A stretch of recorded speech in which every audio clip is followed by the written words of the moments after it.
கர்த்தருடைய பரிசுத்த நாமத்துக்கு ஸ்தோத்திரம் உண்டாகட்டும். இன்றைக்கும் நாம் தொடர்ந்து நாம் கற்று வருகிற காரியங்களை நாம் தியானத்திற்கு எடுத்துக்கொள்ள இருக்கின்றோம். ஆண்டவர் இயேசு கிறிஸ்துனுடைய நம்முடைய திருச்சபையின் விசுவாச அறிக்கைகள் குறித்து தான் இந்த நாட்களிலே நாம் தியானம் செய்து வருகின்றோம்.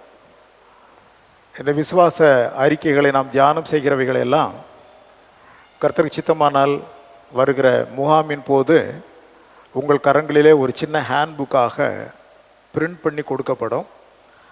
அது நம்முடைய விசுவாச குடும்ப அங்கத்தினர்கள் அனைவருடைய வீடுகளிலும் ஒவ்வொரு குடும்பத்திலும் கண்டிப்பாக ஒரு நகல் இருக்க வேண்டும். அவ்விதமாக அதை தயார் செய்வதற்கும் நான் முயற்சி செய்ய இருக்கிறேன். ஜெபித்து கொள்ளுங்கள். முதலாவது நம்முடைய தியானத்தில் ஆண்டவராகிய தேவன் திருத்துவ தேவன் என்பதாக நாம் சிந்தித்தோம். அதைத் தொடர்ந்து கர்த்தருடைய வேதாகமத்தின் பேரிலே நாம் கொண்டிருக்கிற நம்பிக்கை குறித்து நாம் சிந்தித்தோம். மூன்றாவதாக மனிதனுடைய அந்த பாவத்திற்கு காரணமாயிருந்த சத்ரு சாத்தானை குறித்ததான காரியங்களை மூன்றாவது அறிக்கையிலே நாம் பார்த்தோம். நான்காவது அறிக்கையிலே மனிதனுடைய படைப்பு மற்றும் வீழ்ச்சி என்கிற காரியங்கள் குறித்து நாம் சிந்தித்தோம். ஐந்தாவது பகுதியிலே விழுந்து போன மனிதனுடைய ரட்சிப்பை குறித்து, அதற்காக தேவன் செய்த ஏற்பாடுகள் இவைகளை குறித்ததான காரியங்களை நாம் சிந்தித்தோம். ஆறாவது அறிக்கையாக தேவ தூதர்களுடைய ஊழியம் மற்றும் அசுத்த ஆவிகளின் கிரியைகள் குறித்ததான காரியங்களை குறித்து நாம் சிந்தித்தோம். ஏழாவது அறிக்கையிலே நமக்கு ரட்சிப்பை உண்டு பண்ணின இயேசு கிறிஸ்து, அவரிலே நாம் வளர்ச்சி பெற வேண்டுமென தேவன் நம்மிடத்தில் விருப்பம் கொண்டிருக்கின்றார். ஆகவே முதலாவது இயேசு கிறிஸ்து யார் என்பதை குறித்த ஒரு விரிவான காரியங்களை நாம் பார்த்தோம். அதைத் தொடர்ந்து அந்த ரட்சிப்பிலே மனிதனுக்கு இருக்கிற அந்த 7 படிநிலைகள் குறித்தும் நாம் சிந்தித்தது நினைவிருக்கிறது. இன்றைக்கு நாம் 8வது அறிக்கை குறித்து சிந்திக்க போகிறோம். ஏற்கனவே நாம் 7வது அறிக்கையை சிந்தித்த போது அதில் 5வது குறிப்பு என்று எண்ணுகிறேன். அதில் பரிசுத்த ஆவியின் நிறைவு இப்பொருள் குறித்து நமது விசுவாச அறிக்கையின் 8வது பகுதியில் விபரமாக காணலாம் என்று ஏற்கனவே சொல்லப்பட்டது. அதன்படி இன்றைக்கு பரிசுத்த ஆவியானவர் என்கிற தலைப்பில் நாம் சில காரியங்களை சிந்திக்க இருக்கின்றோம். நம்முடைய 8வது அந்த அறிக்கை என்ன சொல்லுகிறது? இயேசு கிறிஸ்துவின் விசுவாசிகள் இறுதியில் அடைய போகிற சரீர மறுரூபமாகுதலுக்கு நேராக ஆத்தும ரட்சிப்பு மற்றும் பரிசுத்தமாகுதலில் பரிசுத்த ஆவியானவரின் செயல்பாடுகளை விசுவாசிக்கிறோம் என்றிருக்கிறது. இயேசு கிறிஸ்துவின் விசுவாசிகள் இறுதியில் அடைய போகிற சரீர மறுரூபமாகுதலுக்கு நேராக ஆத்தும ரட்சிப்பு மற்றும் பரிசுத்தமாகுதலில் பரிசுத்த ஆவியானுடைய பங்கு என்ன என்பது குறித்து, அவருடைய செயல்பாடுகள் குறித்து நாம் விசுவாசிக்கின்றோம். அதை குறித்ததான காரியங்களை நாம் சிந்திக்க இருக்கின்றோம். பரிசுத்த ஆவியானவர் என்கிறதான இந்த பொருள் குறித்து முதலாவது 4 பிரிவுகளாக இதை நாம் சிந்திக்க இருக்கின்றோம். 4 பிரிவுகளாக பரிசுத்த ஆவியானவர் என்கிற பொருள் குறித்து சிந்திக்க இருக்கின்றோம். முதலாவது குறிப்பு என்னவென்றால், தேவத்துவத்தில் ஒருவர். ஏற்கனவே இயேசு கிறிஸ்து குறித்து நாம் சிந்தித்த போதும் அவரும் தேவத்துவத்தில் ஒருவர் என்பதாக நாம் சிந்தித்திருக்கிறோம். பரிசுத்த ஆவியானவரும் தேவத்துவத்தில் ஒருவராக விளங்குகின்றார். இரண்டாவது, படைப்பில் பரிசுத்த ஆவியானவர். உலகத்தை படைக்கின்ற காரியத்திலே பரிசுத்த ஆவியானவரின் செயல்பாடு என்ன என்பது குறித்து. மூன்றாவது, பழைய ஏற்பாட்டில் பரிசுத்த ஆவியானவர். பழைய ஏற்பாட்டின் காலங்களில் பரிசுத்த ஆவியானவருடைய அந்த செயல்பாடுகள். நான்காவதாக, நாம் இருக்கிற புதிய ஏற்பாட்டில் பரிசுத்த ஆவியானவர். இந்த புதிய ஏற்பாட்டில் பரிசுத்த ஆவியானவர் என்கிற இந்த தலைப்பின் கீழ்தான் அநேக காரியங்கள் குறித்து நாம் சிந்திக்க இருக்கிறோம். ஒன்று, கிறிஸ்துவின் பிறப்பில் பரிசுத்த ஆவியானவர். 2, கிறிஸ்துவை மக்களிடம் கொண்டு சேர்ப்பதிலே பரிசுத்த ஆவியானுடைய செயல்பாடு. 3, மக்களை கிறிஸ்துவிடம் கொண்டு வருவதில் ஆவியானுடைய செயல்பாடு, சபைக்குள் கொண்டு வருவதில். 4வதாக, சபைக்குள் கொண்டு வரப்பட்ட மக்களை பரிசுத்தமாக்குகிறதிலே ஆவியானுடைய செயல்பாடு. 5வதாக, அவ்விதமாய் சபைக்குள் கொண்டு வரப்பட்ட அந்த மக்களை பரிசுத்தமாக்குறது மாத்திரமல்ல, அவர்களை விசுவாசத்திலே நிலைப்படுத்துகின்ற அந்த பணியில் ஆவியானவர். 6வதாக, திருச்சபையினுடைய ஊழியத்தில் பரிசுத்த ஆவியானவர். 7வதாக, இறுதியில் அவருடைய பிள்ளைகளை கிறிஸ்துவிடம் சேர்ப்பது என்பதில் தேவ ஆவியானுடைய பங்கு. 8வதாக, விசுவாசிகளின் வாழ்வியலில் பரிசுத்த ஆவியானவர். இந்த தலைப்புகளிலே நாம் இன்றைக்கு பரிசுத்த ஆவியானவர், இது ஒரு பெரிய தலைப்பு, இன்னும் அநேக காரியங்கள் குறித்தெல்லாம் விவாதிக்க வேண்டியது வரும். இன்றைக்கு நாம் இந்த காரியங்கள் குறித்து மாத்திரம் சிந்திக்கலாம் என்று எண்ணுகிறேன். முதலாவதாக நாம் பார்க்கிறோம், பரிசுத்த ஆவியானவர் தேவத்துவத்தில் ஒருவர். தேவத்துவம் என்றால் என்ன என்பது குறித்து ஏற்கனவே நாம் சிந்தித்திருக்கிறோம். தேவன் என்றால் ஒருமை. அதிலே 3 பேர் இருக்கின்றார்கள். பிதாவாகிய தேவன், குமாரனாகிய தேவன், பரிசுத்த ஆவியானவராகிய தேவன். 3 பேரும் வெவ்வேறு ஆழ்தத்துவங்களை உடையவர்கள். தனிப்பட்ட நபர்களாக ஆழ்தத்துவத்தை உடையவர்களாக தங்களை வெளிப்படுத்தி இருக்கின்றார்கள். இவர்கள் மூவரும் சேர்ந்த நிலைதான் தேவத்துவம், காட் ஹெட் என்று சொல்லப்படுகிறது. ஒரு இடத்திலே அப்போஸ்தலனாகிய பவுல் பிரசங்கத்தில் தெய்வம் என்கிற வார்த்தையையும் அவர் உபயோகப்படுத்துகிறார். ஆக பரிசுத்த ஆவியானவர் தேவத்துவத்தில் ஒருவராக, அந்த தேவத்துவத்தில் இருக்கிற 3 பேர்கள் பிதா, குமாரன், அதிலே ஒருவர் பரிசுத்த ஆவியானவர் என்பதை நாம் பார்க்கிறோம். பார்த்து கொள்ளுங்கள். வேதத்தில் நிறைய பகுதிகள் அதற்கு உண்டு. ஆகாய் தீர்க்க தரிசன புஸ்தகத்திலே 2ஆம் அதிகாரம் 4 முதல் 7 வாக்கியங்கள் நீங்கள் எடுத்து வாசிக்க முடியாது, கேட்டுக்கொண்டே வாருங்கள். ஆகாய் 2ஆம் அதிகாரத்திலே 4 முதல் 7 வாக்கியங்களை பார்ப்போமேயானால், அதிலே பிதாவாகிய தேவன் குறித்து 4வது வாக்கியம் சொல்லுகிறது. எங்கெல்லாம் சேனைகளின் கர்த்தர் சொல்லுகிறார் என்று வருகிறதோ அந்த இடத்திலெல்லாம் நாம் பிதாவாகிய தேவனை மனதில் கொள்ள வேண்டும். பழைய ஏற்பாட்டிலே சேனைகளின் கர்த்தர் பேசுகிறார், சேனைகளின் கர்த்தர் சொல்லுகிறார், சேனைகளின் கர்த்தர் உரைக்கிறார் என்று சொல்லப்பட்டிருக்குமே. ஆனால் அவை எல்லாமே பிதாவாகிய தேவன் பேசுகிறதாக நாம் எடுத்துக்கொள்ளலாம். அவ்விதமாய் 4வது வாக்கியத்திலே அங்கே சேனைகளின் கர்த்தர் சொல்லுகிறார் என்று பிதாவாகிய தேவனை குறித்து வாசிக்கிறோம். 5வது வாக்கியத்தில் பிதாவாகிய தேவன் சொல்லும் பொழுது என் ஆவியானவர் என்று பிதா மற்றொருவரை குறித்து பேசுகிறார். என் ஆவியானவர் என்று ஆவியானவராகிய தேவனை குறித்து அந்த பகுதியில் அவர் பேசுகிறார். 7வது வாக்கியத்தில் சகல ஜாதிகளாலும் விரும்பப்பட்டவர் வருவார் என்று வரவேண்டிய ஒருவரை அங்கே சுட்டி காண்பிக்கிறது. அவர் சகல ஜாதிகளாலும் விரும்பப்பட்டவராக இருப்பார். பழைய ஏற்பாட்டின் காலத்தில் அப்படி அல்ல, யூத ஜனங்களுக்குள்ளே மாத்திரம் அவர் விரும்பப்பட்டவராக இருந்தார். ஆனால் புதிய ஏற்பாட்டின் காலத்திலே தான் இயேசு கிறிஸ்துவானவர் உலகத்தில் இருக்கிற அனைத்து ஜாதி சமயத்தின் மக்களாலும் விரும்பப்படுகிறவராக இருக்கின்றார். இன்னைக்கு எந்த ஜாதி, எந்த தேசம், எந்த நாடு, எங்கே எடுத்து பாருங்கள், இயேசுவை விரும்புகிற மக்கள் அங்கே இருப்பார்கள். பழைய ஏற்பாட்டின் காலத்தில் அப்படி அல்ல. ஆக இந்த வாக்கியங்களை நாம் பார்க்கின்ற பொழுது, முதலாவது சேனைகளின் கர்த்தர் பேசுகிறார், பிதாவாகிய தேவர். தன்னுடைய ஆவியானவரை குறித்து அவர் அங்கே பேசுகின்றார். இனி வரப்போகிற குமர கடவுளை குறித்து சகல ஜாதிகளாலும் விரும்பப்பட்டவர் வருவார் என்று குமாரனாகிய கிறிஸ்துவை குறித்தும் அங்கே சொல்லப்பட்டிருக்கிறது. ஆக இந்த தேவத்துவத்திலே ஆவியானவர் அங்கே சுட்டப்படுகிறதை நம்மால் பார்க்க முடிகிறது. பார்த்து கொள்ளுங்கள். நிறையா சித்தாந்தங்களை நாம் பார்த்து கொண்டே செல்லலாம். ஆண்டவர் ஞானஸ்நானம் பெற்று கரையேறுகின்ற பொழுது அங்கேயும் ஆவியானவர் குமரக்கடவுள் மேலே வந்து இறங்குகிறதை நம்மால் பார்க்க முடிகிறது. அதுபோல பல இடங்களிலே நாம் அவ்விதமாகவே நம்மளால் பார்க்க முடிகிறத பார்த்து கொள்ளுங்கள்.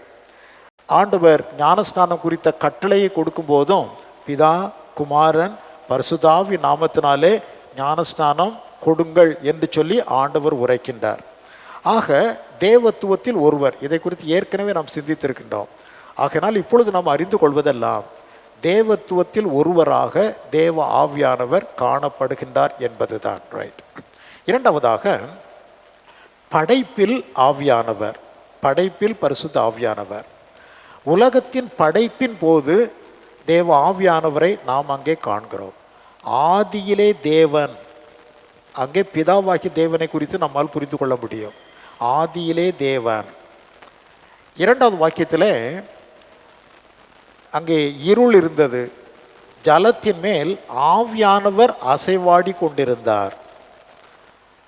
மூன்றாவது அங்கே பார்க்கும்போது வெளிச்சம் உண்டாக கடவது வார்த்தை. ஆகவே ஆதியிலே தேவன் பிதாவாகி தேவனையும் ஆவியானவர் என்னே ஆவியானவரை குறித்தும் வார்த்தையாகிய அவரை கொண்டு அவர் மூலமாகவே அவரை கொண்டே எல்லாம் சிருஷ்டிக்கப்பட்டது என்று யோவான் அப்போஸ்தலர் இயேசு கிறிஸ்துவை குறித்து அவர் பேசுவார். ஆக வார்த்தையினால் அந்த உலகம் வெளிச்சம் மற்ற எல்லாம் உருவாயிற்று என்கிறதை பார்க்கிற பொழுது அங்கே குமர கடவுளை நம்மால் பார்க்க முடிகிறது.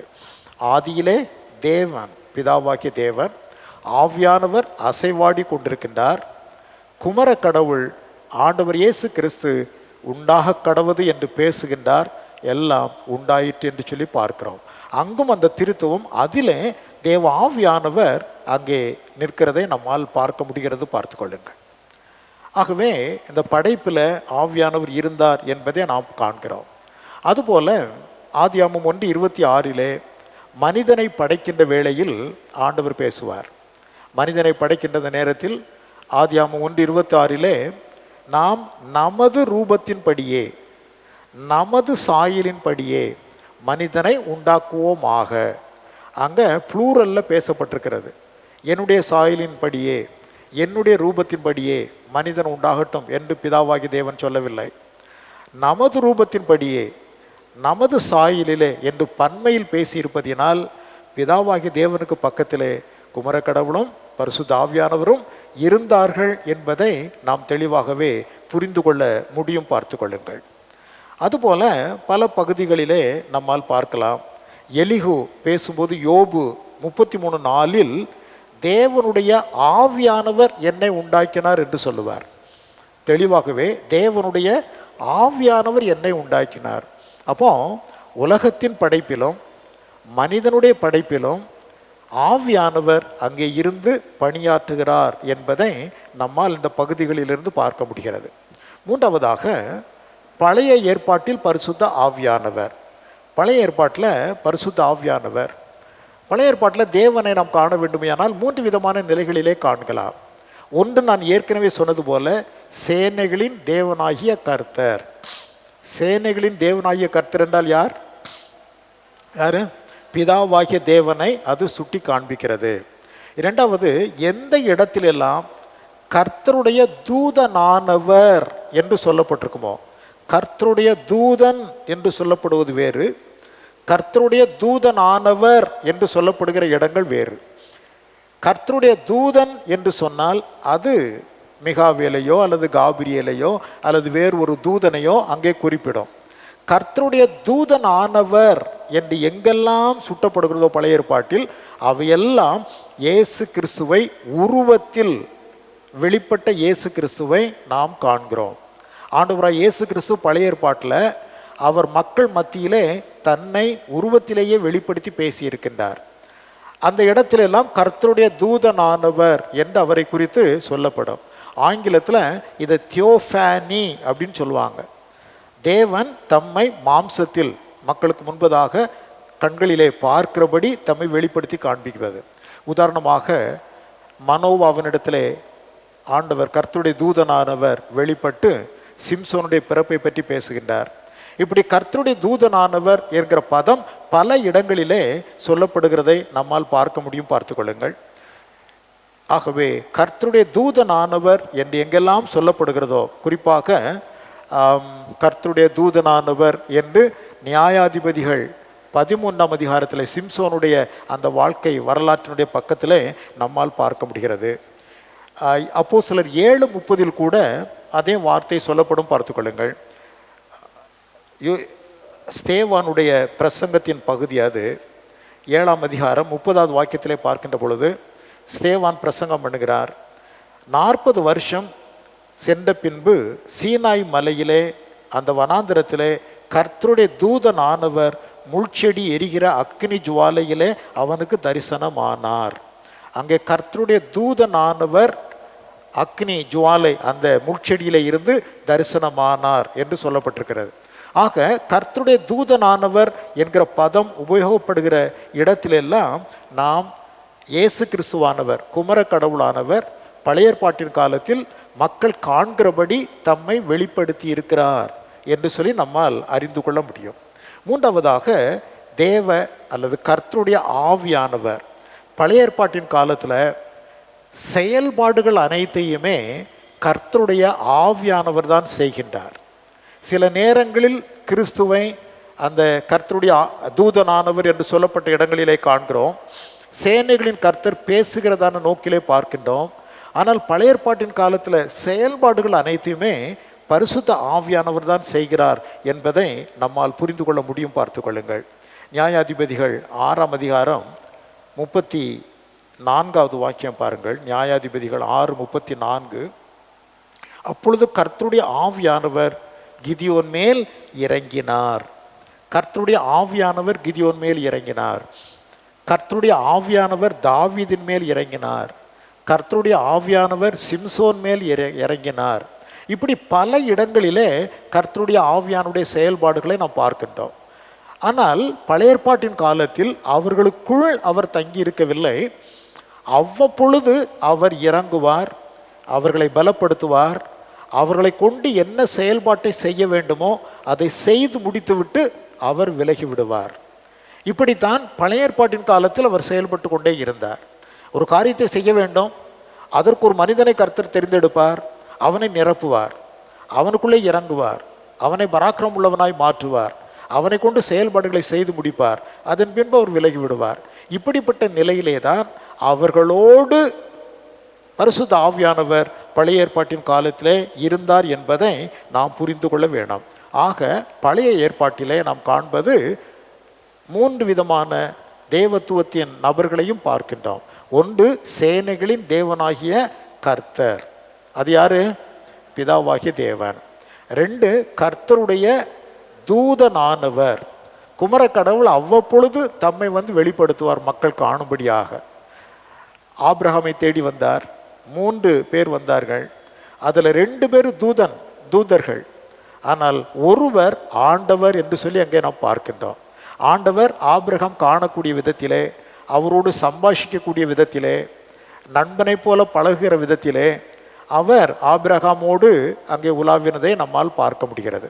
ஆக கர்த்தருடைய தூதனானவர் என்று சொல்லப்படுகிற இடங்களிலெல்லாம் இயேசு கிறிஸ்துவானவர் தம்மை அவர்கள் காணக்கூடிய விதத்திலே வெளிப்படுத்தினதை நாம் அறிந்து கொள்ளலாம். இங்கே நாம் பார்ப்பது பரிசுத்த ஆவியானவர். பரிசுத்த ஆவியானவர் தான் பழைய ஏற்பாடு முழுவதிலும் தன்னுடைய செயல்பாடுகளை மனிதர்களை கொண்டு செயல்படுத்தி வந்தார். அவர்களுக்கு வேண்டிய ஆற்றலையும் பலனையும் ஆவியானவர் கொடுத்து, ஆவியானவர் சில பேரை தெரிந்தெடுத்து அவர்கள் மூலமாக தமது சித்தத்தை நிறைவேற்றி கொண்டே வந்தார் என்பதை புரிந்து கொள்ள வேணும். பழைய ஏற்பாட்டிலே பரிசுத்த ஆவியானவர். அடுத்ததாக நாம் பார்ப்பது 4வதாக புதிய ஏற்பாட்டில் பரிசுத்த ஆவியானவர். புதிய ஏற்பாட்டில் பரிசுத்த ஆவியானவர். புதிய ஏற்பாட்டில் பரிசுத்த ஆவியானுடைய செயல்பாடுகள் இந்த 2000 வருடங்களாக தொடர்ந்து இருந்து கொண்டே இருக்கிறது என்பதை நாம் புரிந்து கொள்ளணும். ஏனென்றால் இது பரிசுத்த ஆவியானவரின் காலம். ஆகினால் பரிசுத்த ஆவியானுடைய செயல்பாடுகள் தொடர்ந்து அவருடைய மக்களோடையே அவர் இருந்து செயலாற்றி கொண்டிருக்கின்றார். அவர் தங்கும்படியாக தெரிந்து கொண்டிருக்கின்ற ஒரு வீடு தான் திருச்சபை என்று நாம் பார்க்கின்றோம். பழைய ஏற்பாட்டின் காலத்தில் தேவனுடைய மகிமை அங்கே ஆசரிப்பு கூடாரத்தின் மேலே காணப்பட்டது. இப்பொழுது அப்படி அல்ல. தேவன் தமது திருச்சபையிலே தங்கியிருக்கிறார், தம்முடைய மக்களுக்குள்ளே தங்கியிருக்கிறார். ஒவ்வொரு காரியமாக நாம் பார்க்கலாம். முதலாவதாக இயேசு கிறிஸ்துனுடைய பிறப்பில் ஆவியானவர். மத்தேயு 1:18 வாசிக்கின்றோம், அவள் பரிசுத்த ஆவியினாலே கர்ப்பவதி ஆனாள் என்று காணப்பட்டது. இயேசு கிறிஸ்துடைய பிறப்பில் மரியாளம்மாள் பரிசுத்த ஆவியினாலே கர்ப்பவதி ஆனார் என்று காணப்பட்டது. அப்போ தேவ ஆவியானவர் அங்கே வெளியரங்கமாய் தம்மை பிரத்யட்சமாய் வெளிப்படுத்துகிறதை நம்மால் பார்க்க முடிகிறது. லூக்கா 1:35 லூக்கா 1:35 அவ்விதமாய் சொல்லப்பட்டிருக்கிறது, பரிசுத்த ஆவி உன்மேல் வரும், உனக்குள் பிறக்கிறது பரிசுத்தமாய் இருக்கும், ஆகையினால் அது தேவகுமாரன் என்று எண்ணப்படும் என்று சொல்லப்பட்டிருக்கிறது. பரிசுத்த ஆவி உன்மேல் வரும். மத்தேயு 1:20 நாம் வாசிக்கிறோம், யோசேப்பை பார்த்து அங்கே தூதன் சொல்லுகிறான், மரியாளை நீ சேர்த்துக்கொள்ள ஐயப்படாதே, காரணம் அவளிடத்தில் உற்பத்தியாய் இருக்கிறது பரிசுத்த ஆவியினால் உண்டானது. அவருடைய கர்ப்பத்திலே காணப்படுகிற அந்த சிசுவானது பரிசுத்த ஆவியினால் உண்டானது என்று நாம் பார்க்கிறோம். ஸோ முதலாவது புதிய ஏற்பாட்டின் காலத்தில் ஆவியானவரை கிறிஸ்துவின் பிறப்பில் காண்கிறோம். பரிசுத்த ஆவியினாலே தான் கிறிஸ்துவானவர் பிறந்தார் என்பதை நாம் புரிந்து கொள்கிறோம். இரண்டாவதாக, கிறிஸ்துவை மனிதருக்கு அறிமுகப்படுத்தும்படியாக ஆவியானவர் செயல்பட்டு கொண்டே இருக்கிறார். நீங்களும் நானும் இயேசு கிறிஸ்துவை பார்த்ததுண்டா? நான் அடிக்கடி கேட்பேன்ல, இயேசு கிறிஸ்துவை நம்மளாம் பார்த்துருக்குறோமா? நமக்கு தெரியாது. இயேசு கிறிஸ்து எப்படி இருந்தார், எப்படி உலாவினார் என்பதெல்லாம் நமக்கு தெரியாது. ஆனால் நம் ஆவியிலே அதையெல்லாம் அப்படியே விசுவாசிக்கிறோம், நம்புகிறோம், அறிந்து கொண்டும் இருக்கிறோம். பார்த்து கொள்ளுங்கள், அதெல்லாம் ஆவியானவர் தான் நமக்கு எடுத்து உரைக்கின்றார்.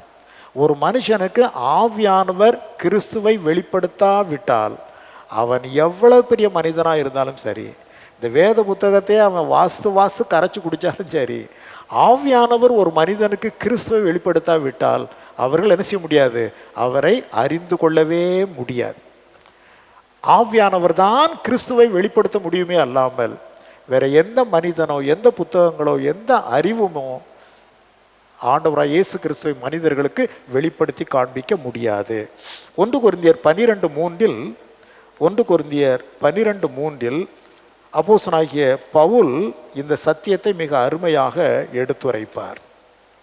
1 கொரிந்தியர் 12:3 சொல்லுகிறது பாருங்கள், ஆதலால் தேவனுடைய ஆவியினாலே பேசுகிற எவனும் இயேசுவை சபிக்கப்பட்டவன் என்று சொல்ல மாட்டான் என்றும், பரிசுத்த ஆவியினாலே அன்றி இயேசுவை கர்த்தர் என்று ஒருவனும் சொல்லக்கூடாதென்றும் உங்களுக்கு தெரிவிக்கிறேன். ஆக பரிசுத்த ஆவியினாலே அல்லாமல் இயேசுவை கர்த்தர் என்று ஒருவனும் ஏற்றுக்கொள்ள முடியாது. உலகத்தில் இருக்கிற எவ்வளோ பெரிய படிப்பாளிகள், எவ்வளோ பெரிய மனிதர்களாக இருந்தாலும் சரி, அவர்களுக்கு இயேசு கிறிஸ்துவை ஆவியானவர் தான் உணர்த்தி காட்ட வேண்டும், வெளிப்படுத்தி காண்பிக்க வேண்டாம். நாமெல்லாம் பெரிய கல்விமான்கள் அல்ல, பேதைகளாகிய மக்கள். ஆனால் நமக்கு ஆவியானவர் குமரக்கடவுளாக இயேசு கிறிஸ்து என்ன செய்திருக்கிறார்? வெளிப்படுத்தி காண்பித்திருக்கிறார். ஆகையினால் நாம் அவர் இருக்கிற வண்ணமாகவே அவரை நம்ம ஏற்றுக்கொண்டு நாம் அவரை நம்புகிறோம். பார்த்து கொள்ளுங்கள். ஆகவே 1 யோவான் 4:2 வாசிப்போமையானால், 1 யோவான் 4:2 பாருங்கள், தேவ ஆவியை நீங்கள் எதினாலே அறியலாம் என்றால், மாம்சத்தில் வந்த இயேசு கிறிஸ்துவை அறிக்கை பண்ணுகிற எந்த ஆவியும் தேவனால் உண்டாயிருக்கிறது. ஸோ மாம்சத்தில் வந்த இயேசு கிறிஸ்துவை ஒரு மனிதன் அறிக்கை செய்ய வேண்டுமேயானால் அவன் தேவ ஆவியினாலே தான் அதை செய்ய முடியும் என்ன இங்கே பார்க்கிறோம். ஆகவே மாம்சத்தில் வந்த இயேசு கிறிஸ்துவை அறிக்கை பண்ணுகிற ஆவி தேவனுடையது. மாம்சத்தில் வந்த இயேசு கிறிஸ்துவை அறிக்கை பண்ணுகிற ஆவி யாருடையது? தேவனுடையது. ஸோ தேவனுடைய ஆவியானவர் தான் ஒரு மனிதனுக்கு கிறிஸ்துவை வெளிப்படுத்தி காண்பிக்க முடியும் என்பதை நாம் புரிந்து கொள்ள வேண்டும். பார்த்து கொள்ளுங்கள். ஆகவே கிறிஸ்துவை மனிதருக்கு வெளிப்படுத்தி கிறிஸ்துவின் வார்த்தைகளை எடுத்து அவர்களுக்கு போதிக்கின்றார். யோவான் எழுதின நற்செய்தி நூலில் 16, 13, 14 ஆகிய வாக்கியங்கள். யோவான் 16, 13, 14 ஆண்டவராய் இயேசு கிறிஸ்து ஆவியானவரை குறித்து சொல்லுகின்றார்.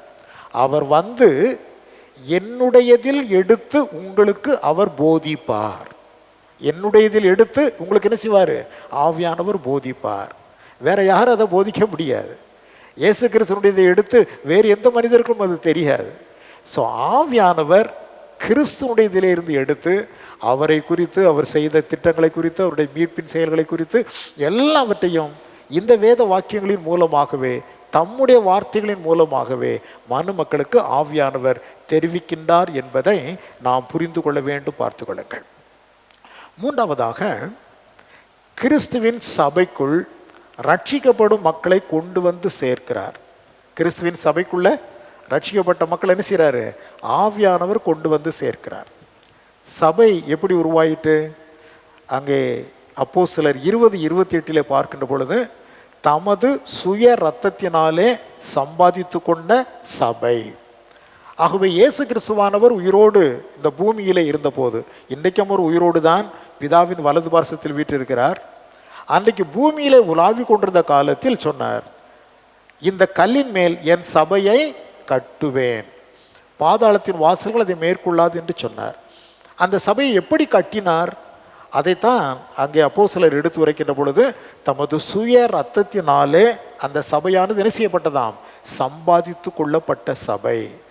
சுய இரத்தத்தினால் தேவனாய கர்த்தர் சம்பாதித்து கொண்டார்.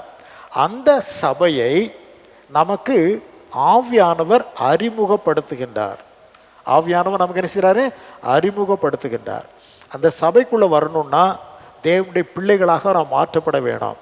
அதற்கு ஆவியானவர் கிறிஸ்துவை குறித்து நமக்கு வெளிப்படுத்தி அவர் நம்முடைய பிள்ளைகளாக, தம்முடைய பிள்ளைகளாக நம்மை மாற்றி அவர் சபைக்குள்ளே கொண்டு வருகிறார். யோவான் 1:12 வாசிக்கின்ற பொழுது, அவர் மேல் விசுவாசம் உள்ளவர்களாகி அவரை ஏற்றுக்கொண்டவர்கள் எத்தனை பேர்களோ அத்தனை பேர்களும் தேவனுடைய பிள்ளைகள் ஆகும்படி அவர்களுக்கு அதிகாரம் கொடுத்தார். தேவனுடைய பிள்ளைகள் ஆகும்படியான அதிகாரத்தை ஆவியானவர் தான் கொடுக்கிறார் என்பதை ரோமர் 8 நாம் பார்க்கிறோம். ரோமர் 8:15-16 ஆகிய வாக்கியங்களிலே நாம் வாசிக்கின்ற பொழுது ஆவியானவர் தான் அதை செய்கிறார் என்பதை நம்மால் பார்க்க முடிகிறது. ரோமர் 8:15-16 அந்தபடி திரும்பவும் பயப்படுகிறது நீங்கள் அடிமைத்தனத்தின் ஆவியை பெறாமல் அப்பா பிதாவே என்று கூப்பிட பண்ணுகிற புத்திர சுவிகாரத்தின் ஆவியை பெற்றீர்கள், நாம் தேவனுடைய பிள்ளைகளாய் இருக்கிறோம் என்று ஆவியானவர் தாமே நம்முடைய ஆவியுடனே கூட சாட்சி கொடுக்கிறார். ஸோ ஆவியானவர் தான் நம்மை தேவனுடைய பிள்ளைகளாக ஆக்கி ஆண்டவரை வெளிப்படுத்தி அவருடைய பிள்ளைகளாக, அவருடைய இரத்தத்தினால் கழுவப்பட்டு அவருடைய பிள்ளைகளாக மாற்றி நீ தேவனுடைய பிள்ளை என்கிற அந்த சாட்சியத்தை ஆவியானவர் நமக்குள் ஏற்படுத்துகிறார். ஒரு மனிதனிடத்தில் ஆவியானவர் இந்த சாட்சியத்தை ஏற்படுத்தவில்லை என்றால் அவன் தன்னை தேவனுடைய பிள்ளை என்று சொல்ல முடியாது, தேவனுடைய பிள்ளை என்று தன்னை அழைத்து கொள்ள முடியாது. ஆக சபைக்குள்ளே நம்மை கொண்டு வந்து அப்பா என்று அழைக்கப்படுகிற அந்த புத்திர சுவிகாரத்தின் ஆவியை அவர் நமக்கு தந்தார் என்பதை நாம் பார்க்கின்றோம். ஸோ பிள்ளைகள் எங்கே இருக்கணும்? பிள்ளைகள் தெருவிலையா இருப்பாங்க? காட்டில் கிடப்பாங்களா? எங்கே இருப்பாங்க? வீட்டுக்குள்ளே இருப்பாங்க. அப்படித்தானா? பிள்ளைகள் எங்கே இருப்பார்கள்? வீட்டில் இருப்பார்கள். ஆக அவர் பிள்ளைகள் ஆக்கினார் என்று சொன்னால் நம்மை அவருடைய வீட்டிற்குள்ளே கொண்டு வந்து சேர்த்திருக்கிறார் என்று பொருள். 1 தீமோத்தேயுவின் புஸ்தகத்தில் 3:15 வாக்கியத்தில் கர்த்தருடைய சபைதான் அவருடைய பிள்ளைகளின் வீடு என்பதாக நம்மால் பார்க்க முடிகிறது. 1 தீமோத்தேயுவின் புஸ்தகத்தில் 3:15 வாக்கியம், தாமதிப்பேன் ஆகில் தேவனுடைய வீட்டிலே நடக்க வேண்டிய வகையை நீ அறியும்படி இவைகளை உனக்கு எழுதுகிறேன். அந்த வீடு ஜீவனுள்ள தேவனுடைய சபையாய் சத்தியத்திற்கு தூணும் ஆதாரமுமாய் இருக்கிறது என்று எழுதப்பட்டிருக்கிறது. அப்போ நாம் தேவனுடைய வீட்டுக்குள்ளே கொண்டு வந்து வைக்கப்பட்டிருக்கின்றோம். ஏனென்றால் நாம் பிள்ளைகள். பிள்ளைகள் அந்த ஜீவனுள்ள தேவனுடைய வீட்டிலே வாசம் பண்ணும்படியாக நம்மை கொண்டு வந்து சேர்த்திருக்கிறார். எபேசியர் 2:22 நீங்கள் பார்த்தால், அவர் இயேசு கிறிஸ்துவின் மேல் நீங்களும் ஆவியினாலே தேவனுடைய வாசஸ்தலமாக சபை கூட்டி கட்டப்பட்டு வருகிறீர்கள். இயேசு கிறிஸ்துவின் மேலே ஆவியினாலே, தேவ ஆவியினாலே, ஆவியானவராலே நாம் சபையாக தேவனுடைய வாசஸ்தலமாக வீடாக கூட்டி என்ன செய்யப்படுகிறோமா? கட்டப்பட்டு வருகிறோம் என்று சொல்லப்பட்டிருக்கிறது பார்த்து கொள்ளுங்கள். அப்போ ஆண்டவராகிய தேவனை நமக்கு அறிமுகப்படுத்தினது ஆவியானவர். அறிமுகப்படுத்தி அவரை ஏற்றுக்கொள்ள செய்வது ஆவியானவர். ஏற்றுக்கொண்ட மக்களை வீட்டிற்குள்ளே பிள்ளைகளாக கொண்டு வந்து அமர செய்கின்றவர் ஆவியானவர் என்பதாக நாம் காண்கிறோம். வீட்டுக்குள்ளே வந்தாச்சு, எங்கேயோ வெளியே கிடந்தோம். ஆண்டவர் நம்மை தம்முடைய ரத்தத்தினால் கழுவி வீட்டுக்குள்ளே கொண்டு வந்துட்டார். வீட்டுக்குள்ளே கொண்டு வந்ததுக்கு அப்புறமா அங்கே நிறைய சுத்திகரிப்பு, பரிசுத்தமாக்கப்படுதல் நடக்க வேண்டும். அந்த கெட்ட குமாரன் போகிறான், திரும்பி வருகிறான். அப்பா உடனே தெருவில் நின்று அவனுக்கு எல்லாவற்றையும் செய்ய சொல்லலை, அழைத்து கொண்டு போங்கள். வீட்டுக்குள்ளே வந்தாச்சு. வீட்டுக்குள்ளே வந்ததுக்கு அப்புறமா தான் அவனை குளிப்பாட்டி, அவனுக்கு புதிய வஸ்திரங்கள் தரித்து, அவனுக்கு மோதிரத்தை மாட்டி, கால்களிலே பாதரட்சிகளை தொடுத்து பெரிய விருந்துக்கு அங்கே ஏற்பாடு பண்ணினதாக நாம் பார்க்கிறோம். பார்த்து கொள்ளுங்கள். ஆக இயேசு கிறிஸ்துவுடைய ரத்தத்தினாலே நம்மை கழுவி நாம் ஏற்றுக்கொண்ட உடனே நம்மை ஆண்டவர் சபைக்குள் கொண்டு வருகிறார். சபைக்குள் கொண்டு வந்த பின்பு அவர் நம்மை பரிசுத்தப்படுத்துகிறார். அவர் நம்ம என்ன செய்கிறாரு? பரிசுத்தப்படுத்துகிறார் என்பதை நாம் புரிந்து கொள்ள வேண்டும். பார்த்து கொள்ளுங்கள்.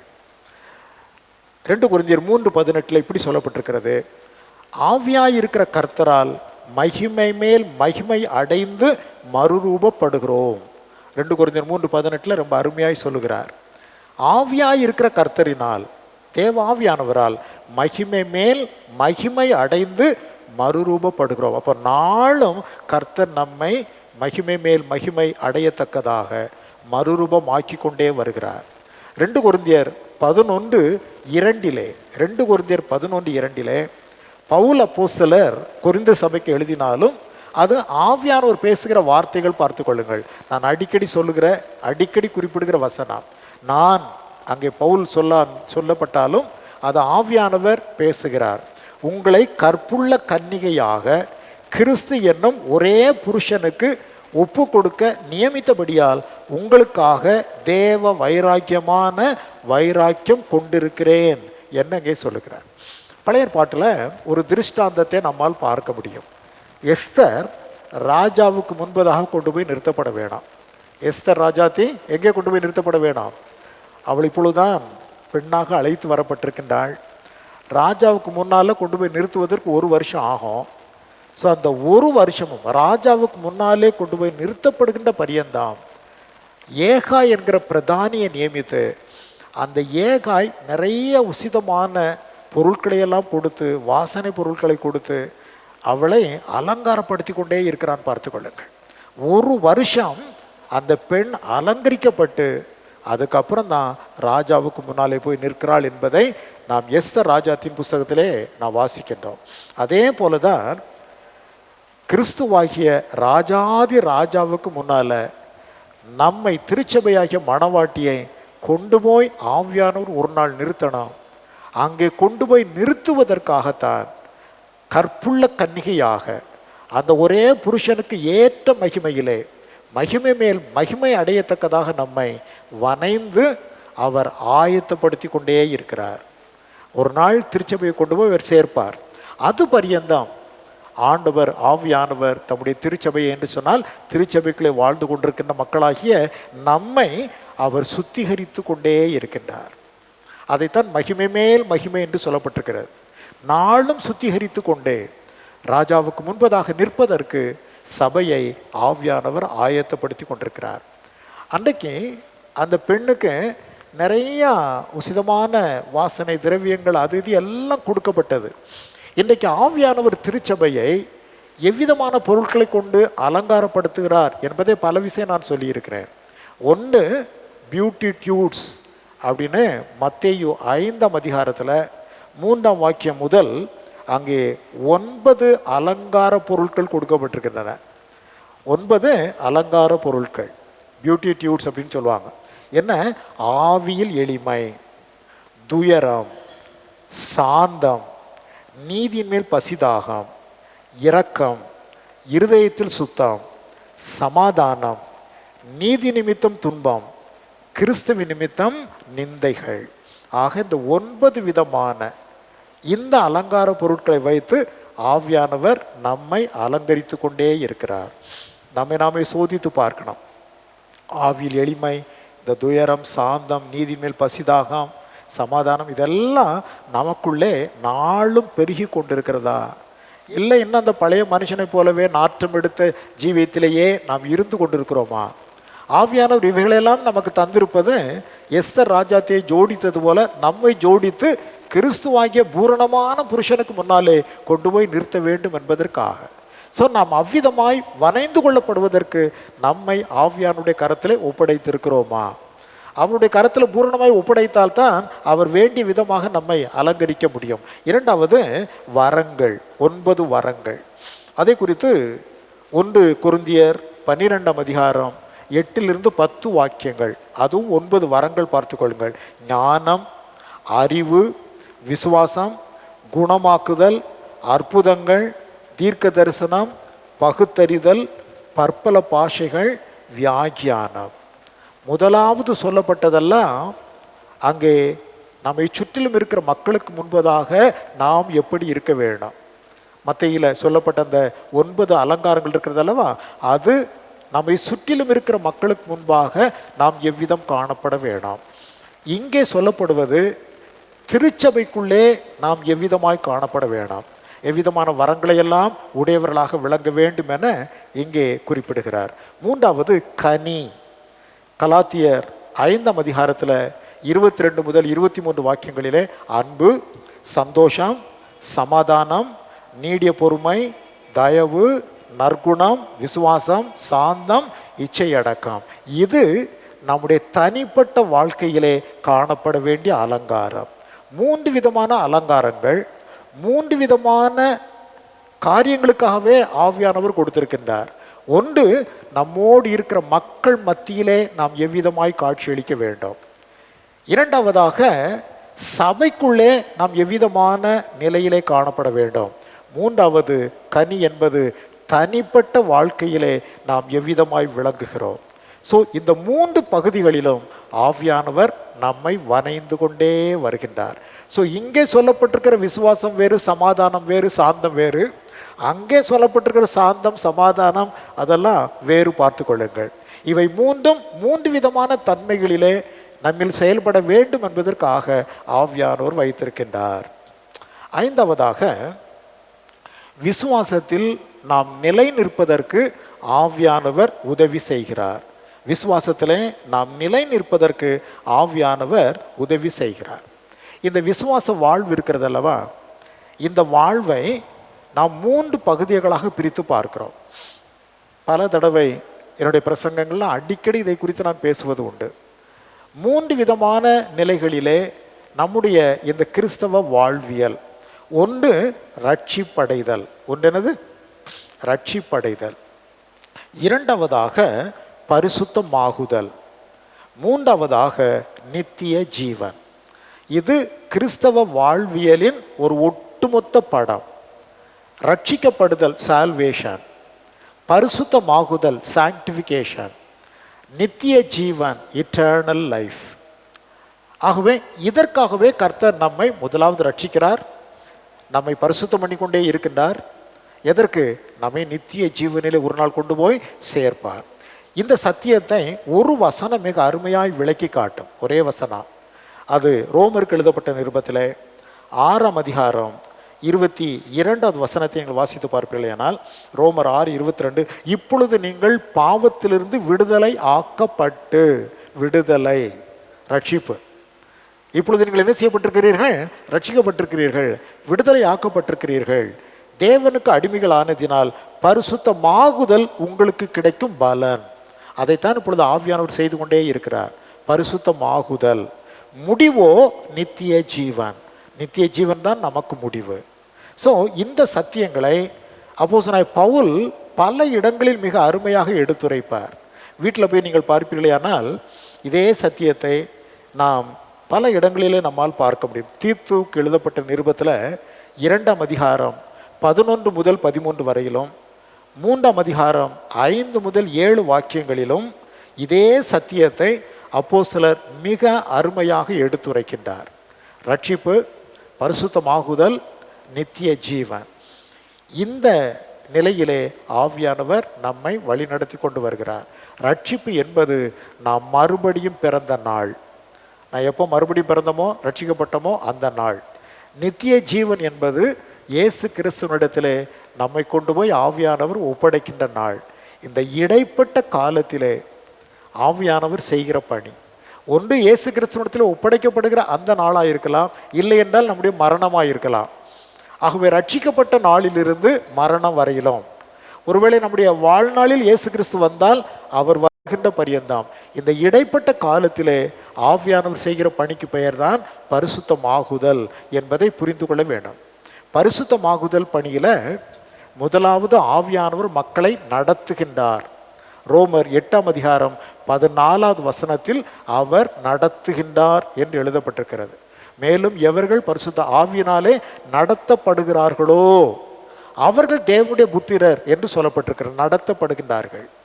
இரண்டாவது, தாங்கள் இன்ன பிரகாரமாய் ஜெபிக்க வேண்டும் என்று அறியாது இருக்கிறதினாலே ஆவியானவர் வாக்கு கடங்காத பெருமூச்சுகளோடு நமக்காக வேண்டுதல் செய்கிறார், நமக்கு உதவி செய்கிறார், ஜெபத்திலே உதவி செய்கிறார்.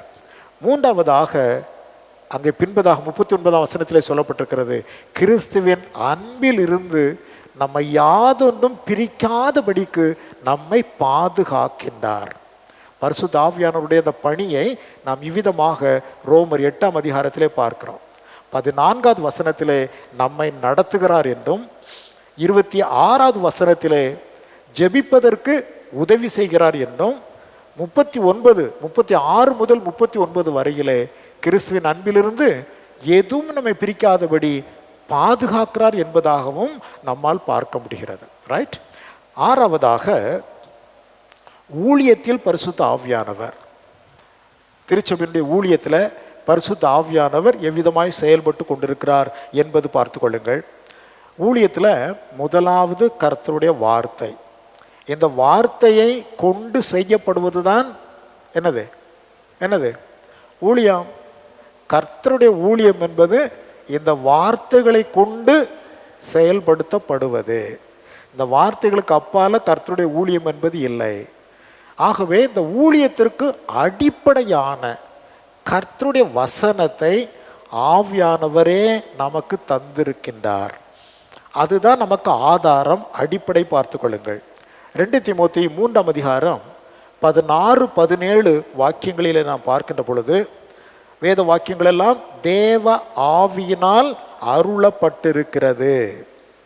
தேவ ஆவியினால் வார்த்தைகள் அருளப்பட்டிருக்கிறது. எதுக்கு தெரியுமா?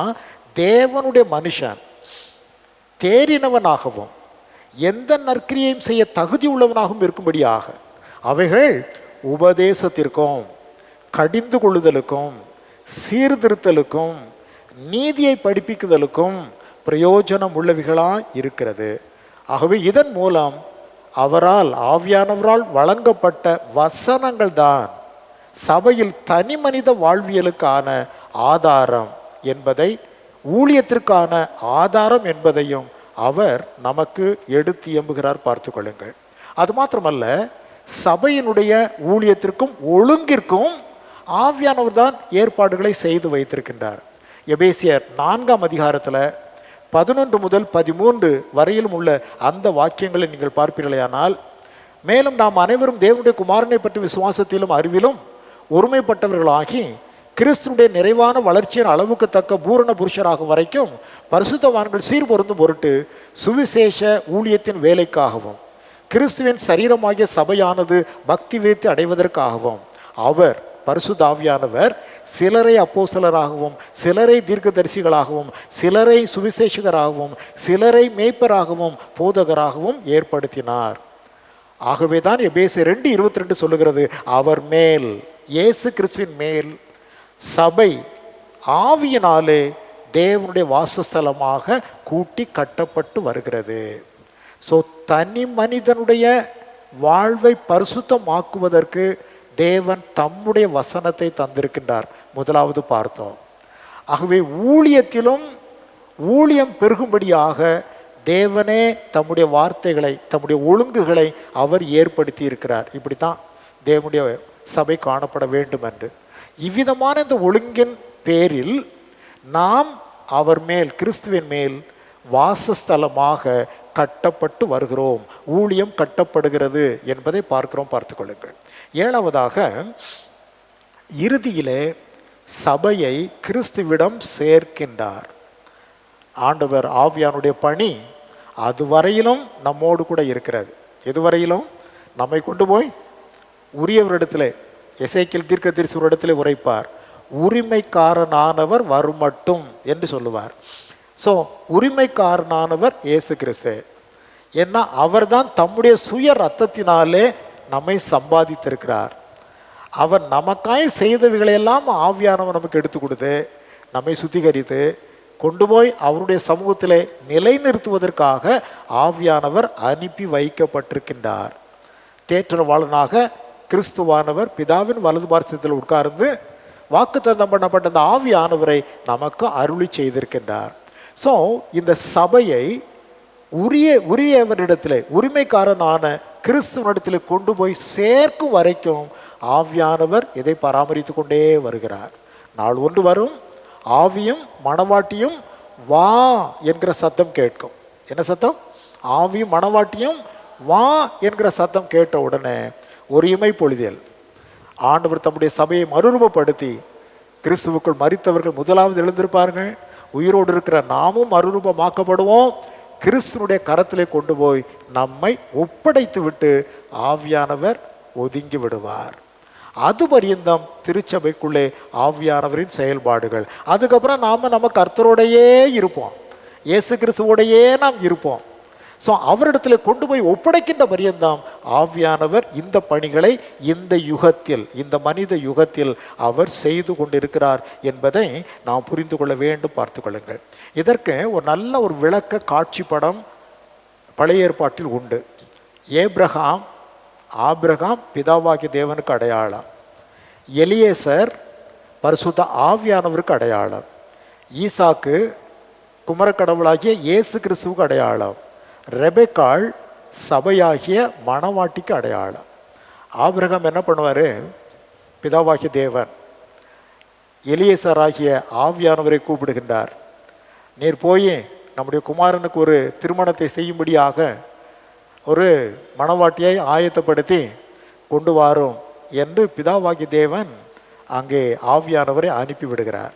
எலியேசர் சென்றது போல எலியேசர் போய் ஈசாக்குக்காக ரெபேக்காளை கண்டுபிடித்து அவளுக்கு நிறையா, நான் சொன்னேனல்லவா, அந்த அலங்கார பொருள்கள், அணிகலன்கள், வஸ்திரங்கள், மாற்று வஸ்திரங்கள், அது இது கடகங்கள் எல்லாம் கொடுத்து அவர் அழைத்து கொண்டு வந்து ஈசாக்கினிடத்தில் ஒப்படைத்து விட்ட பின்பு எலியேசர் தன் பணியை முடித்து ஒதுங்கி போய்விடுகிறார். இதே போலதான் பிதாவாகிய தேவன் தம்முடைய குமாரனாக இயேசு கிறிஸ்துவுக்காக திருச்சபையை அலங்கரித்து ஆயத்தம் பண்ணும்படி ஆவியானவரை அனுப்பி வைத்திருக்கிறார். ஆவியானவர் நம்மை கொண்டு போய் ஈசாக்காகிய இயேசு கிறிஸ்துவனிடத்தில் ஒரு நாள் ஒப்படைப்பார். ஒப்படைத்து விட்ட பின்பு ஆவியானவரின் பணி இந்த யுகத்தில் அது நிறைவடையும். பார்த்து கொள்ளுங்கள். இதை குறித்து நாம் ஆதியாகமம் 24ஆம் அதிகாரம் முழுவதிலும் இந்த காட்சி படத்தையே நம்மால் பார்க்க முடிகிறது. புதிய ஏற்பாட்டில் பிலிப்பியர் 3:20-21 நாம் நம்முடைய கர்த்தராகிய இயேசு கிறிஸ்து நம் ரட்சகர் வர எதிர்பார்த்து கொண்டிருக்கிறோம். அவர் நம்முடைய அற்பமான சரீரத்தை தம்முடைய மகிமையான சரீரத்திற்கு ஒப்பாக என்ன செய்வார்? மறுரூபப்படுத்துவார். 1 கொரிந்தியர் 15ஆம் அதிகாரத்தில் 51-52 வாக்கியங்களிலே ஒரு இமைப்பொழுதில் ஒரு ரகசியத்தை உங்களுக்கு நான் தெரிவிக்கிறேன். இமைப்பொழுதில் ஆண்டவர் என்ன செய்வார்? நம்மை மறுரூபப்படுத்துவார் என்று சொல்லப்பட்டிருக்கிறது. 1 தெசலோனிக்கேயர் 4ஆம் அதிகாரம் 16-17 வசனங்களில் வாசிக்கின்ற பொழுது, இதோ கடைசிய காலம் துணிக்கும், அப்பொழுது கிறிஸ்துவுக்குள் மரித்தவர்கள் உயிரோடு இருக்கிறவர்கள் எல்லாம் அவர்கள் சென்று தேவனோடு கூடவே என்னென்றைக்கும் வாழ்வார்கள் என்று சொல்லப்பட்டிருக்கிறது. 8ஆவதாக நமது வாழ்வியலில் பரிசுத்த ஆவியானவர். பழைய ஏற்பாட்டில் ஆவியானவர் தம்முடைய மக்களுடன் இருந்தார். அவ்வப்போது சிலரை நிரப்புவார். அவர்களை கொண்டு செய்யப்பட வேண்டிய பணி முடித்த பின்பு சென்று விடுவார். உதாரணமாக நியாயாதிபதிகளை நிறைய பார்க்கலாம். 6ஆம் அதிகாரம் 34, 13, 25, 1 சாமுவேல் 16, 13, இப்படி பல இடங்களிலே. ஆனால் புதிய ஏற்பாட்டில் அப்படி அல்ல. அன்றைக்கு அவர்களோடு இருந்தார். புதிய ஏற்பாட்டின் காலத்தில் இருக்கிற இன்றைக்கு நம்மோடு இருந்து நமக்குள்ளும் அவர் வாசம் பண்ணுகிறார். நம்மோடு இருந்து நமக்குள்ளும் அவர் வாசம் பண்ணுகிறார். அதுதான் இந்த காலத்தின் விசேஷம். யோவான் எழுதின நற்செய்தி நூலிலே 14ஆம் அதிகாரம் 17வது வசனத்தை வாசிக்கிறேன் பாருங்கள். யோவான் 14ஆம் அதிகாரத்திலே 17வது வசனத்தை நான் வாசிக்கிறேன். அதில் அந்த சத்தியம் தெளிவாய் சொல்லப்பட்டிருக்கிறது. உலகம் அந்த சத்திய ஆவியானவரை காணாமலும் அறியாமலும் இருக்கிறபடியால் அவரை பெற்றுக்கொள்ள மாட்டாது. அவர் உங்களுடனே வாசம் பண்ணி, பழைய ஏற்பாடு, ஆனால் அது நமக்கும் இன்றைக்கு உண்டு. அவர் நம்முடனே வாசம் பண்ணி உங்களுக்குள்ளே இருப்பதால், அவர் நமக்குள்ளேயே இருக்கிறார் பார்த்து கொள்ளுங்கள், இருப்பதால் நீங்கள் அவரை அறிவீர்கள். ஆக நம்மோடு இருக்கிறது மாத்திரமல்ல, நமக்குள்ளேயே அவர் வாசம் பண்ணி கொண்டிருக்கிறார் என்பதை நாம் புரிந்து கொள்ள வேண்டும். ஆகையால் ஆண்டவர் நமக்கு தந்தருளி இருக்கும் அந்த தனித்துவ அந்த நிலையிலே நாம் ஆண்டவராகிய தேவனுக்கு பிரியமுள்ளவர்களாக நடந்து கொள்ள வேண்டாம். ஏனென்றால் அப்போஸ்தலனாகிய பவுல் உரைப்பார், பரிசுத்த ஆவியை நீங்கள் என்ன செய்ய வேண்டாம், துக்கப்படுத்த வேண்டாம் என்று உரைப்பார். எபேசியர் 4:30 அவர் சொல்லுவார். ஆகையினால் பரிசுத்த ஆவியானவரை துக்கப்படுத்தாமல் இருக்க நாம் எப்பொழுதும் ஆண்டவருடைய சமூகத்திலே நிலை நிற்கின்ற மக்களாக நாம் விளங்க வேண்டும். பார்த்து கொள்ளுங்கள். கர்த்தர் அவ்விதமாக நம்மை வழி நடத்துவாராக. ஸோ இந்த புதிய ஏற்பாட்டின் காலத்தில் ஆவியானவரே எல்லாவற்றுக்கெல்லாமாக நம்மோடு இருந்து நம்மை வழி நடத்தி கொண்டே இருக்கிறார். தூய ஆவியானவர் தான் கிறிஸ்துவை நமக்கு அறிமுகப்படுத்தினார், ரட்சிப்புக்குள்ளே கொண்டு வந்தார், இன்று வரையிலும் நம்மை நடத்தி கொண்டே இருக்கிறார். ஒரு சிறிய ரீகேப். பரிசுத்த ஆவியானவரை குறித்து நாம் சிந்தித்த பொழுது, முதலாவது அவர் தேவத்துவத்தில் ஒருவர் என்று பார்த்தோம். இரண்டாவதாக படைப்பில் பரிசுத்த ஆவியானவர் என்று சிந்தித்தோம். மூன்றாவதாக பழைய ஏற்பாட்டில் ஆவியானவர் என்று சிந்தித்தோம். புதிய ஏற்பாட்டில் ஆவியானவர் என்கிற அந்த தலைப்பின் கீழே ஒன்று கிறிஸ்துவின் பிறப்பில் பரிசுத்த ஆவியானவர், 2 கிறிஸ்துவை மக்களிடம் சேர்ப்பதில் பரிசுத்த ஆவியானவர், 3 மக்களை கிறிஸ்துவின் சபைக்குள் கொண்டு வருவதில் பரிசுத்த ஆவியானவர், 4 ரட்சிக்கப்பட்ட மக்களை பரிசுத்தமாக்குவதில் ஆவியானவரின் அந்த பணிகள், 5வது விசுவாசத்தில் நிலை பெறச் செய்வதில் பரிசுத்த ஆவியானவர், 6வதாக ஊழியத்தில் பரிசுத்த ஆவியானவர், 7வதாக கிறிஸ்துவிடம் இறுதியில் நம்மை சேர்ப்பதில் பரிசுத்த ஆவியானவர், 8வதாக நம்முடைய வாழ்வியலில் பரிசுத்த ஆவியானவர். ஆகவே ஆவியானவர் இல்லாமல் நாம் எதையும் செய்ய முடியாது. அவரே நம்மை இயக்குகின்றவர். அவருடைய கரத்திலே நம்மை பூரணமாய் அர்ப்பணித்து ஒப்படைத்து நாம் எப்பொழுதும் கர்த்தருக்கு முன்பு அவரை பிரியப்படுத்துகிற மக்களாக வாழ நாம் முயற்சிப்போமாக. தேவன் உங்களை ஆசீர்வதிப்பாராக. நன்றி.